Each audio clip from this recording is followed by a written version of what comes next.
Alright, let's talk about one of my favorite movies, Episode 3, Revenge of the Sith. This is, I'll go ahead and say, I know people like to hate on this one too, but they always say this is the better of the prequels.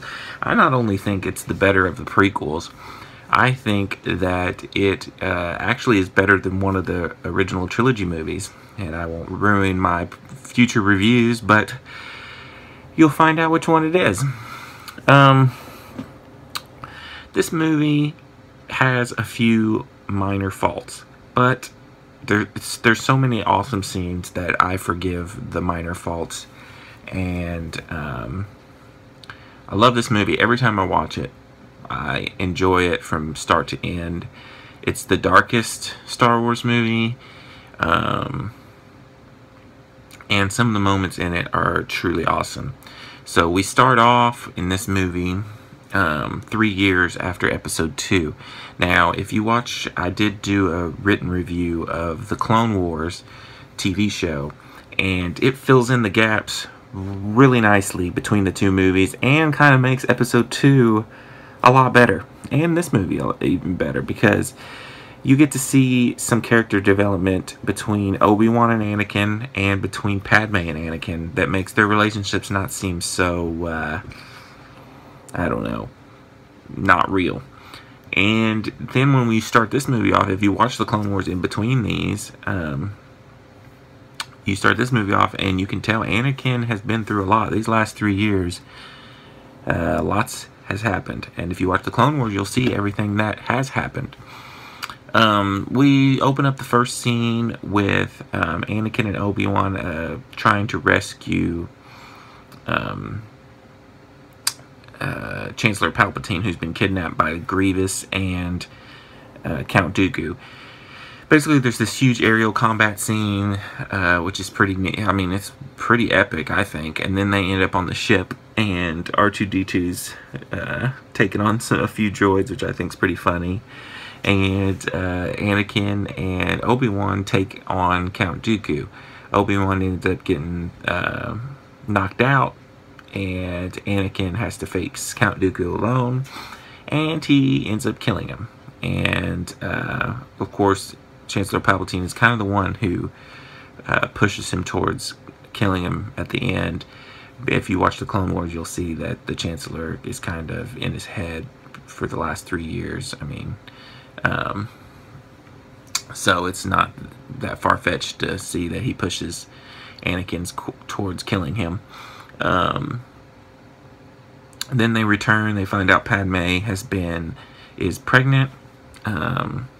He finds out Padme's pregnant, and then he starts having dreams like he did about his mother, except this time it's showing Padme dying during childbirth.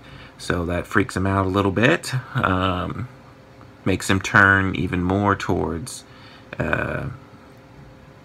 the Emperor, especially during one of my favorite scenes of this movie, when the Emperor tells Anakin about the story of Darth Plagueis. Basically tells him that Plagueis cheated death, and that together, that he cheated death, and of course this makes Anakin want to learn more about the dark side so that he can save Padme. It's so cool how they do the scene. Very, very good. Then everybody kind of splits up. We've got Yoda goes to Kashyyyk to help the Wookiees, and Obi-Wan heads to the planet where the rest of the Trade Federation and General Grievous is hiding. And he ends up killing General Grievous with a blaster, which is pretty cool.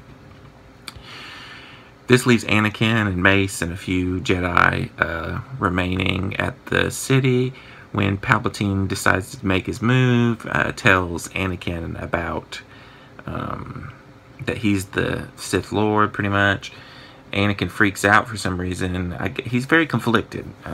Goes and tells Mace Windu. Mace says, if this is true, you have gained my trust, and he goes to arrest the Emperor, or the Chancellor right now. During the fight, Anakin steps in and because he doesn't want the Chancellor to be killed. And Mace Windu's going to kill him because he's too dangerous, and Anakin doesn't want him to be killed because he wants to learn how to save Padme. This is one of the complaints a lot of people have, and I agree. It is kind of, it seems like Anakin goes from being good to evil in a second. But if you think about it, he's very conflicted, and you know, when he first finds out that he's the Sith Lord, he immediately goes to turn him in because you know, he's evil. But then he sits and he thinks about it. There's this scene where he's staring out a window and Padme's staring out a window, and you can tell there's no dialogue. It's one of the better scenes of the movie. You can tell that he's really hurting and doesn't want to lose Padme.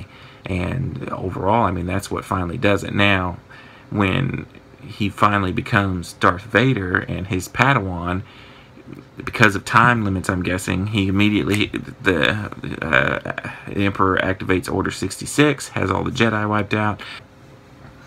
After Order 66 is activated, he sends Anakin to go kill all the Jedi, including the ones at the younglings of the Jedi Temple, which is pretty dark and rough. Of course, Obi-Wan and Yoda are pretty much the only ones that survive Order 66, which is also another amazing scene when the clones turn on the Jedi. It's they got the John Williams score in the background. It's awesome. They come back, find out what Anakin's done. Yoda says Obi-Wan has to go take down Anakin, who's gone to finish off the Trade Federation, which is another amazing scene where he goes in and wipes out all the Trade Federation people. You can tell he's full gone dark side now. And Yoda stays to try and face the Emperor. Both of these battle scenes at the end are really cool. Some people don't like that it's so choreographed, the Obi-Wan Anakin fight. Doesn't bother me. I think it's one of the coolest fight scenes. And towards the end, when Obi-Wan has beaten Anakin and says, "You are the chosen one, Anakin. You're supposed to bring balance to the Force, not destroy it." It's one of my favorite scenes. It gets me a little teary-eyed every time because it's freaking awesome. And the fight between Yoda and the Emperor is pretty much a stalemate, but it's pretty cool. Then basically we get some finishing touches to kind of tie in the end of this movie to the next movie. We get a pretty amazing scene where Anakin, what's left of Anakin, is turned into, put in the life support suit and turned into what we know as Darth Vader. And we get a scene where we get Luke and Leia being split up and Luke sent to Tatooine and Leia sent to,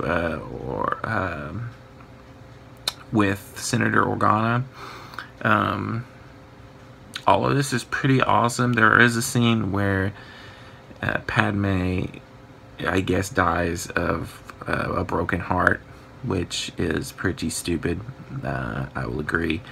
But it's not that bad. I mean, he force chokes her, which pretty much starts the process of her dying. And, you know, overall, this movie is very rewatchable. Definitely the best of the prequels. Like I said, I like it more than a lot of people.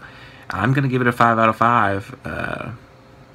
It's one of the best Star Wars movies in my opinion.